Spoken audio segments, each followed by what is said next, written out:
اعوذ باللہ من الشیطان الرجیم بسم اللہ الرحمن الرحیم السلام علیکم رحمۃ اللہ وبرکاتہ۔ جیسے کہ ہم نے سورہ آل عمران کی چند آیت کا کل بھی ترجمہ تفسیر اور خلاصہ بیان کیا تھا۔ آگے ارشاد ربانی ہے لقد من اللہ علی المؤمنین اذ بعث فیہم رسولا من انفسہم یتلو علیہم آیاتہ ویزکیہم ویعلمہم الکتاب والحکمت۔ یقیناً احسان کیا اللہ نے ایمان والوں پر جبکہ بھیجا ان میں رسول انہی میں سے پڑھتا ہے ان پر آیات اور اس کی اور پاک کرتا ہے ان کو یعنی کہ شرک وغیرہ سے اور سکھاتا ہے ان کو کتاب اور حکمت۔ اس آیت میں رب العزت اہل ایمان والوں کو سمجھا رہے ہیں کہ اللہ نے بہت بڑا انعام کیا ہے اہل ایمان پر کہ جب اٹھایا انہی میں سے ایک رسول انہی کی جانوں میں سے انہی کی قوم میں سے جو سناتا ہے اللہ کی آیات نشانیاں حقیقتیں واضح واضح بیان کرتا ہے اور انہیں پاک کرتا ہے تزکیہ کرتا ہے، پھر انہیں تعلیم دیتا ہے کتاب کی اور حکمت کی دانائی کی، اللہ تعالیٰ کی فضیلتیں بیان کرتا ہے۔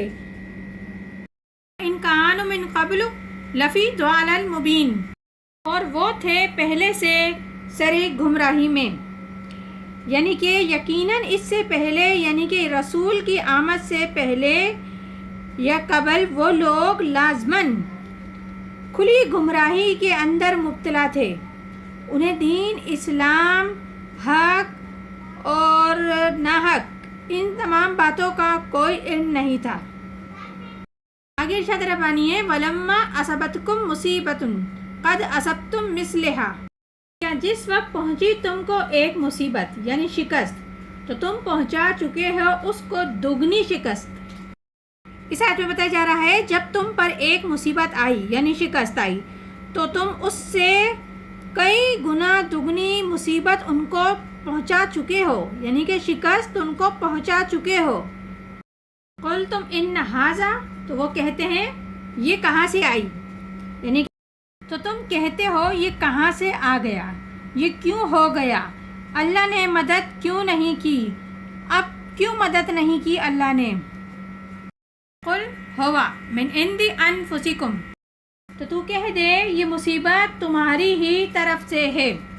تو اس آیت میں بتایا جا رہا ہے کہ اے نبی صلی اللہ علیہ وآلہ وسلم آپ کہہ دیجئے یہ تمہاری ہی اپنی نفسوں کی شرارت کی وجہ سے ہوا، تم نے غلطی کی تھی، تم نے حکم کی خلاف ورزی کی تھی، اسی سبب یہ مصیبت تم پر آئی ہے۔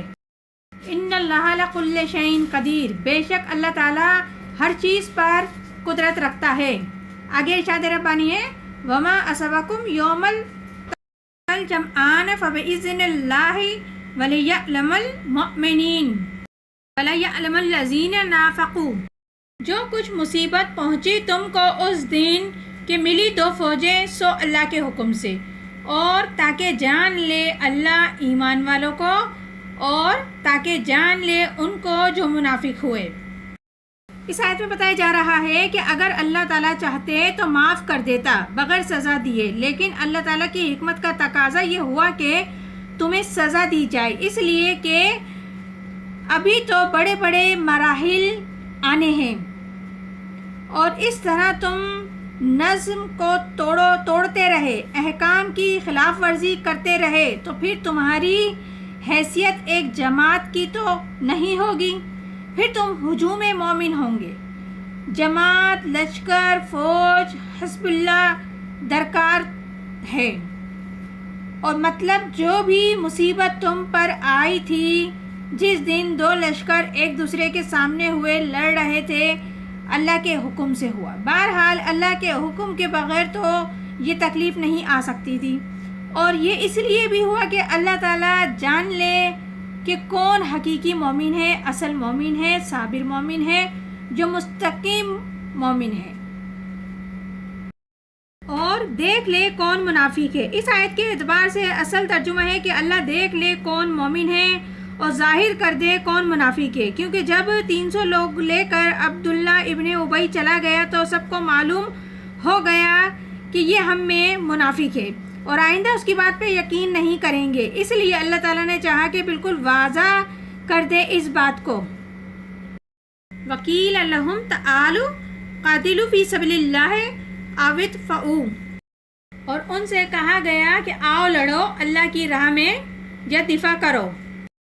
اب اس آیت میں اس بات کا تذکرہ ہو رہا ہے جب عبداللہ ابن ابی اپنے 300 آدمی لے کر جا رہا تھا تو کچھ لوگوں نے کہا کہ تم کہاں جا رہے ہو، بے وقوف انسان، دیکھ نہیں رہے لشکر آمنے سامنے کھڑے ہیں اور تم دیکھ کر دوسروں کے دلوں میں بھی کمزوری پیدا کرنا چاہتے ہو تاکہ وہ ثابت قدم نہیں رہ سکیں، ان کے پاؤں لڑکھڑا جائیں جیسے بنو حارثہ بنو سلمہ میں کمزوری پیدا ہوئی اور وہ ڈگمگانے لگے. تو سمجھانے والوں نے کہا آؤ کہاں جا رہے ہو، اللہ کی راہ میں قتال کرو یا دفاع کرو. اگر یہاں شکست کھا گئے تو کیا وہ تمہاری بہو بیٹیوں کو اپنے ساتھ باندھی بنا کر نہیں لے جائیں گے؟ اور یہ مدینے پر حملہ ہو رہا ہے تو جنگ نہیں تو کم از کم دفاع کے لیے ہی کھڑے ہو جاؤ. نعلم قتالا لا تبآنکم ہم للکفر یومئذ اقرب منہم للایمان. تو وہ لوگ بولے اگر ہم جانتے اس کو لڑائی تو ضرور پیروی کرتے تمہاری، اور وہ لوگ اس دن کفر سے زیادہ قریب ہو گئے نسبت اپنے ایمان سے. یقولون بافواہہم ما لیس فی قلوبہم واللہ اعلم بما یکتمون. کہتے ہیں اپنے منہ سے جو نہیں ان کے دل میں، اللہ خوب جانتا ہے وہ جو چھپاتے ہیں. یعنی کہ ان لوگوں نے کہا ہم سمجھتے اس کو جنگ ہو رہی ہے تو ہم ضرور تمہارا ساتھ دیتے، یعنی کہ در حقیقت یہ جنگ نہیں ایک نورہ کشتی ہو رہی ہے جو کہ محمد صلی اللہ علیہ وسلم کے ساتھ مہاجر آئے ہیں اور مکہ سے، اور یہ جو مکہ سے آئے ہیں چڑھ کر جنگ کرنے کے لیے یہ سب ایک ہی ہیں اور ہمارا ان سے کوئی سروکار نہیں. اس آیت میں بتایا جا رہا ہے وہ اپنے منہ سے وہ بات کہہ رہے ہیں جو ان کے دل میں نہیں ہے، اور جو وہ چھپا رہے ہیں اللہ اسے خوب اچھے سے جانتا ہے. تو یہ سورہ آل عمران ہے جس کی بھی ہم نے چند آیتوں کا ترجمہ تفسیر اور خلاصہ بیان کیا ہے. انشاءاللہ تعالی مزید بھی آگے کرتے رہیں گے. پروردگار عالم ہم سب کو قرآن پاک صحیح طریقے سے پڑھنے، سمجھنے اور عمل کرنے کی توفیق عطا فرمائے. آمین ثم آمین. جزاک اللہ.